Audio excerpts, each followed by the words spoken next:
Hello, my name is Cameron Clyburn, and I am the proud principal of Dr. Walter Cooper Academy. Tonight, I am going to be going over a presentation for our Receivership Public Town Meeting. What I'd like to do is to go over our school profile.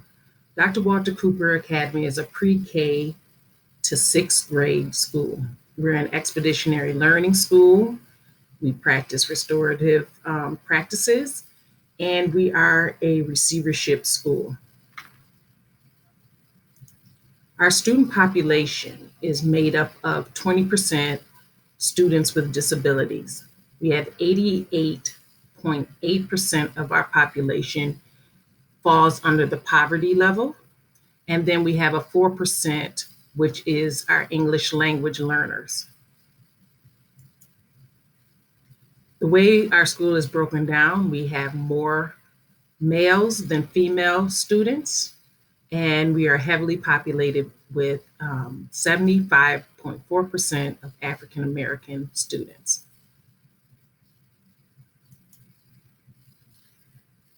I'd like to kind of talk to you about the status of our school. Our receivership means that we have been testing in the lower 5% of the state since 2017, 2018. So based off our scores, you can see in 2017 and 18 for ELA, we scored 7.3% lower than we did right here than in 2018, 16.1. And then for math in 2018-19, we scored at a 13.3%, which is a 2.4% increase from the previous year. We have not had scores for the last 2 years, so I thought it was important to show you that we have been on an increase with our academic achievement. What is receivership? So bear with me. Receivership, on January 17, 2019, the New York State Education Department announced new school accountability designation. Under the new designation, 12 comprehensive support and improvement, also known as CSI schools, will be placed under the superintendent's receivership. 8 schools are newly identified, and 4 schools will remain under receivership as required by New York State Every Student Succeeds Act plan. Each school must make annual demonstrable improvement on specific benchmarks or will be placed under an independent receiver. For more specific questions about receivership, please contact the innovation at rcsdk12.org. So the question is, what is receivership? The intent of school receivership is to address potential barriers to school turnaround in the following areas: governance, school leadership and staffing, collective bargaining agreements, parent and community engagement, social and emotional development, health of students, and district support.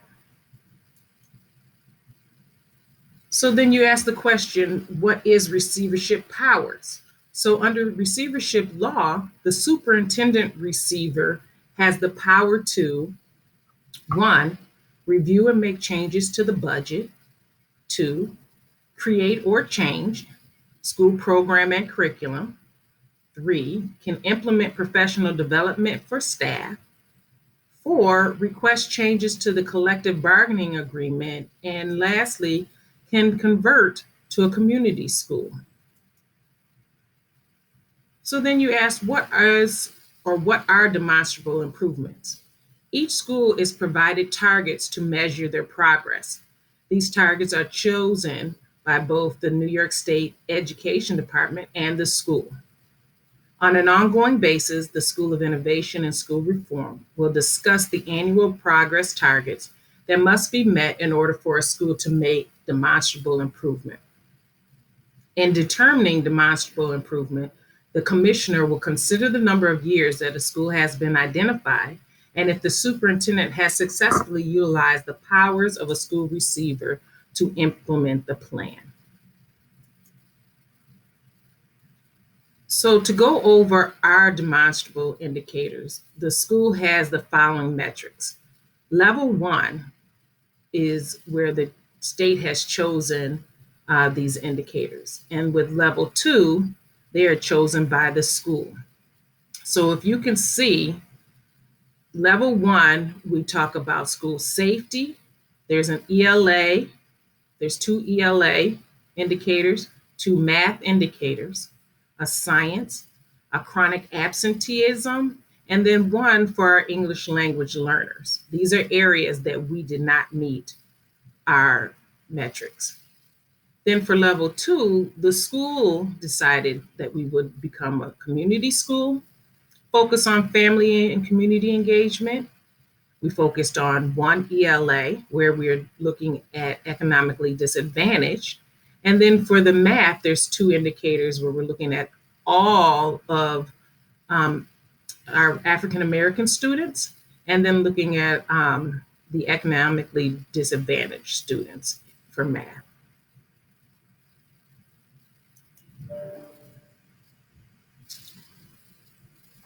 So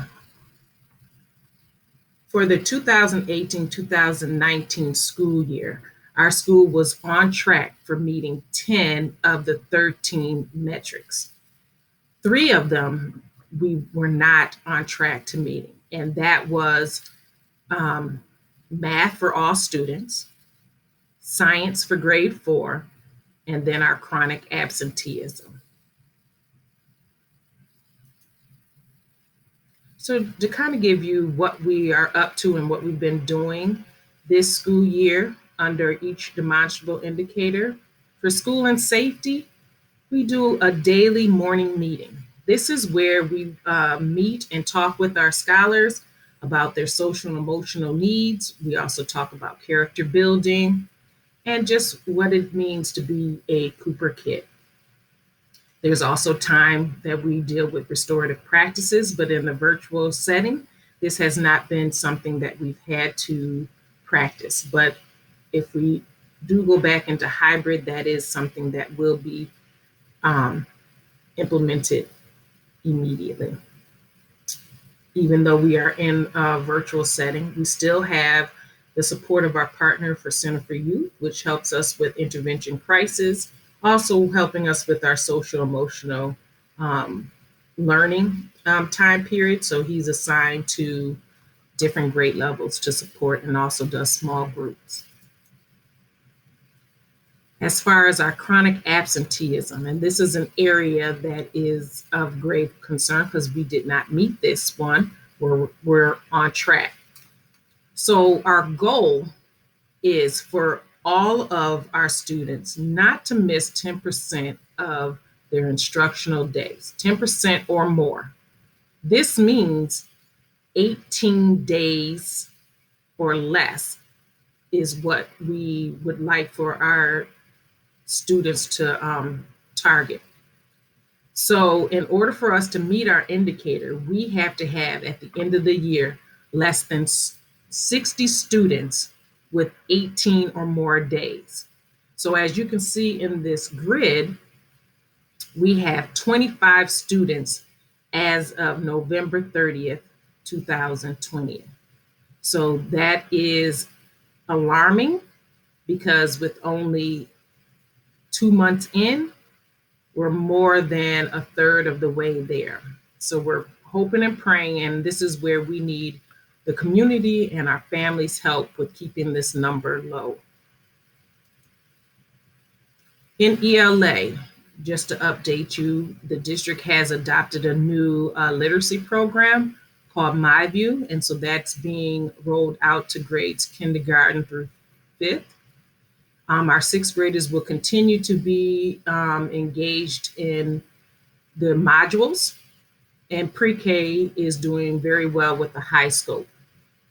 All of our students participate in 120 minutes of instruction, and data is used to create small groups. For math, K through 6, we are continuing to use the RCSD's math curriculum, which is being supported by the ZERN program. Students are in 90-minute blocks of instruction. And again, we are using data to inform our instruction and creating small groups, small targeted groups. So for science, we will be implementing a full expedition this year in spring. And for those who are new to what an expeditionary learning, an expedition is where students dive deep into a topic of study. It usually is between 10 to 12 weeks. They engage with experts. They do field studies. And although we are in this pandemic, we will continue to do virtual field studies and enrich our students' learning. And then at the end of the unit, there will be a project or product that the students will create, and then they will present it to a larger audience. Each of our children participate in a 40-minute block of science. And in fourth grade in particular, which is the testing grade, they are administering common formative assessments every 6 weeks to analyze and to assess them on their standards. Family and community engagement has been very challenging this year in the virtual, but we have participated in some. At the beginning of the year, we did do a school-wide meet and greet parade where parents drove through, picked up Chromebooks and learning bags with all of their academic supplies. First grade did an additional one during the Halloween time period, and were able to provide family members with additional schoolwork. We have done a virtual curriculum night. We have doing monthly PTO meetings and monthly principal coffee hours. We also have a parent website where parents can engage with us to talk about our status of our community school model. We are continuing to build. And so we have some additional partners that we've added on. We have Rochester Engineering Society, where they do science tutoring program, but that right now is on a pause. We have Nazareth College of Education, where they're doing student teaching and also supporting us with professional development. We have had our student teachers who are online with our teachers virtually, but we have not participated in the professional development to date. We have done some planning. I would also like to recognize our faith-based partners, Love Fellowship Worship Center and Browncroft Community Church, where they are supporting us with building a food pantry and a clothing pantry, which is one of the requirements for a community school. So they are playing an instrumental part with helping us build that. And then we also have part of a community school motto is having a community engagement team. And so this team works with us reviewing our data, and we've broken it up into 4 subcommittees, which focuses on the community school, looking at family engagement, academics, and climate. Our community engagement team has a role, and what they do is review, assess, and report on the implementation of our school plan. They also have recommendations that must be attached to the school plan, and then our school receiver must attach such recommendations and identify which recommendations were incorporated into the plan and how, as well as which recommendations were not incorporated into the plan and why. The district will consult with the CET before proposing to the commissioner any plan modifications. The CET may hold hearings, which must be arranged by the district to solicit feedback. The plan must also be provided to the local school board superintendent, representatives of the collective bargaining units, CET, and elected representatives of the Parent Teacher Association, or PTO. The commissioner will annually consult and cooperate with the district school staff to determine whether the school has met its annual goals and is assessing the implementation of the school plan. So parents, I know you're probably asking, well, how can I help? And we're encouraging you to become members of our school community. Join our PTO and PTA. Attend our special functions and the coffee hours.